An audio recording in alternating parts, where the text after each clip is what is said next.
of course welcome, but we need so much more than that. When there's even a risk of genocide happening, we have a duty to prevent that from happening. And right now we are so far gone beyond that stage. It is there are no words to describe the betrayal that is happening every day by our own governments.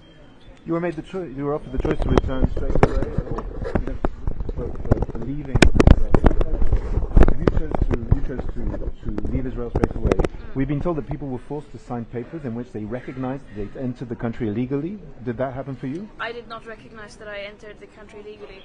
I made it very clear in my testimony that we were kidnapped on international waters and brought there against our own will into Israel. What did Israeli authorities say to you? What did the your detention and arrest? Many different things. Mesdames, messieurs, chers passagers, tous ensemble, soyons vigilants. En application du plan vigilance d'urgence attentat, nous vous invitons à signer Well, depends on what you're referring to. Paper where you recognized what you did was illegal. Yeah, I did not sign that. Why would I? This was a mission of trying to, once again, the Freedom Flotilla Coalition has been continuously sending boats aiming to break the siege and open up a humanitarian corridor since 2008. And this was one of those missions. And right now, more important than ever, because of the siege and because of the systematic starvation of over 2 million people and the full-blown live stream genocide. This was a mission of attempting to once again bring aid to Gaza, which is desperately needed, but also to send solidarity and say that we see you, we see what is happening, and we cannot accept just witnessing all this and doing nothing. That can never be an option. I am terrified at seeing how this extremely deadly passivity and silence is all over the world, leading to so many deaths.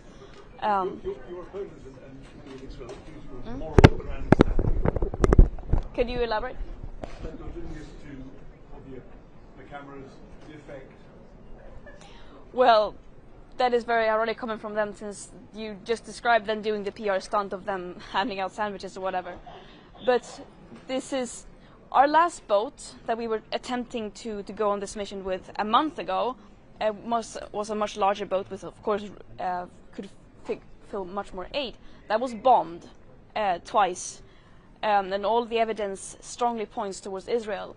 So we made this trip with a smaller boat and a smaller crew because that's all that we had, because they bombed the last boat. And as I said, this is about bringing as much humanitarian aid as we possibly could, while also sending a message of solidarity and hope, telling Palestinians that we stand behind you in this struggle, and we are joining the global uprising of people demanding an end to the oppression and decolonization, not just in the metaphor. So that's... The aid you agreed was symbolic, it was tiny. Huh? The aid you agreed was symbolic. As I said, the other boat was bombed. Greta, what are you planning to do in days and weeks to come? As you can see, I'm desperately in need of a shower and sleep. But what is certain is that we will not stop. We are going to continue to try to do everything we can, because that is the promise that we have given to Palestinians, that we are going to try every single day, in every way that we can, keep trying to demand an end to the atrocities that Israel is doing. Will you try to break the blockade in some way again, by boat or another method? There will be a march to Gaza happening in the coming week, I think, of people trying to come to the Rafah border, which is yet another attempt to break the siege. So this is definitely not the end. This is going to continue, of course. I don't, which is very worrying, because people were not being treated well. I was not able to say goodbye to people, and I don't know what's happening. And there were many many issues. When you say they're not treated well, what do you mean? Well, Could you elaborate for us? obviously in a very dehumanizing way. But of course, I have to stress nothing compared to what Palestinians are going through. But still, can you give us some, what happened to you when you arrived in Ashdod port? I mean, were you taken off the boat? Was there any violence? Were you detained? How? Where? No, I prefer not to go into details about that. We arrived there, we were detained, and then we were, yeah. Yeah, I don't know if you know, but Donald Trump commented about you being stopped in Ashdod. He said, you're an angry young woman who needs anger management. What did he say? I have no connection to anything, so I don't know what's happened. Basically, he said that he was reacting to what has been said about Israel capturing you. He said, that this is not not be kidnapped. And Israel doesn't need that right now. And they said, Greta Thunberg is, I quote, a young angry woman. She needs anger management sessions. Well, I think the world needs a lot of more young angry women, to be honest, especially with everything going on right now. That's the thing we need most of. You said, Alan, what did you gauge your success rate would be? Sorry? Was it a success? Do you feel this was a success? What did you gauge your success would be in achieving? We were very well aware of the risks of going on this mission, and as I said before, there has been many previous flotillas on similar missions that have been either attacked, intercepted, or actually reaching Gaza.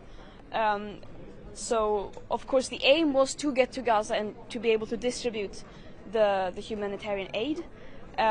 We were 12 peaceful volunteers sailing on a civilian ship carrying humanitarian aid on international waters. We did not break laws. We did nothing wrong, that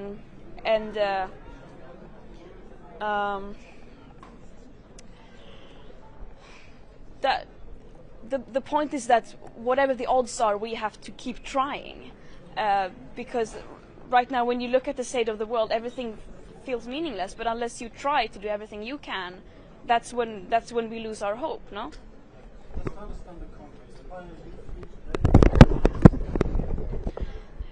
That's a bit unclear. I and some others signed saying that we wanted to go back as soon as we could, not accepting that we entered the country illegally.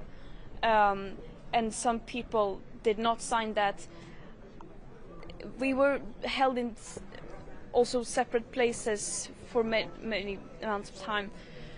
So it's a bit unclear. And as I said, I haven't had contact. I wasn't able to talk or say goodbye. But I do know that there were major issues with people actually getting to talk to lawyers. Yeah.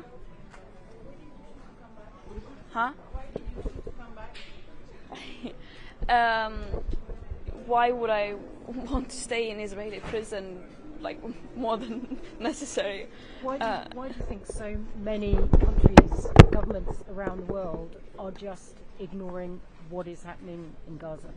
Because of racism. That's the simple answer, I would say. Racism and basically desperately trying to defend a destructive, deadly system that systematically puts short-term economic profit and to maximize geopolitical power over the well-being of humans and the planet.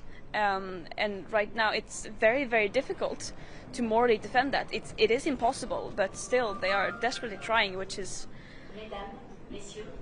absurd is not the word, but there are no words to describe it. Vi kan ta på svenska. Ja, hej.